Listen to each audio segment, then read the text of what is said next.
హామాను మీదకి రాజు కోపం వచ్చేటట్టుగా ఆ పరిస్థితులను మార్చి దేవుడు చివరికి ఏం చేయాలని ఆలోచన చేస్తూ ఉంటే ఒకడో చెప్తాడు, రాజా మృదుకాయని చంపడానికి ఒక పెద్ద ఉరికాయ ఏర్పాటు చేశాడు హామానంటే, దాని మీద ఈయన్ని తీసుకెళ్ళి ఉరి తీపిమంటాడు.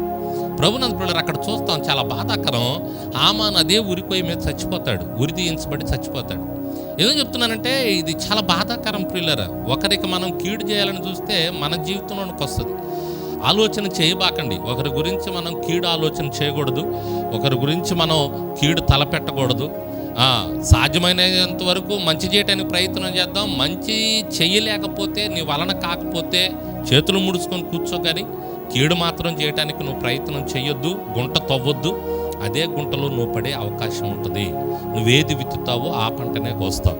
విషయం మీకు అర్థమైంది కాబట్టి ఈ క్లుప్త సందేశంలో ఒకవేళ అటువంటి ఆలోచనలు ఏమైనా ఉంటే ఆ ఆలోచనలు మార్చుకునటానికి ప్రయత్నం చేయండి. ఎవరికి గుంట దీయబాకండి, ఎవరికి కీడు తలబెట్టబాకండి, ప్లాన్స్ చేయబాకండి, ప్రణాళికలు సిద్ధం చేయబాకండి. కొంతమంది స్కెచ్ గీస్తుంటారు, నేను స్కెచ్ గీశానంటే పడిపోతాడు అవతలోడు అంటుంటాడు ఒక్కొక్కడు. వాడిని పడేస్తాడు ఆ స్కెచ్లో దేవుడు. కాబట్టి దేవునికి అసాధ్యం అనేది ఏది లేదు, దేవునికి మరుగైనది కూడా ఏమీ లేదు. ఆయనకు సమస్తం తెలుసు. కాబట్టి మన గుంటలో, మనం తీసిన గుంటలో మనమే పడే అవకాశం ఉంది కాబట్టి దేవుడు అలా పడగొట్టుతాడు. కాబట్టి జాగ్రత్త పడదాం, అటువంటి ప్లాన్స్ అన్నీ తీసేసుకుందాం, అటువంటి ఆలోచనలన్నీ తీసేసుకుందాం. సాధ్యమైనంత వరకు పొరుగు వారిని ప్రేమిస్తూ వారికి మేలులు చేయటానికే ప్రయత్నం చేద్దాం, అంతేకాని కీడు చేయకుండా ముందుకెళ్దాం.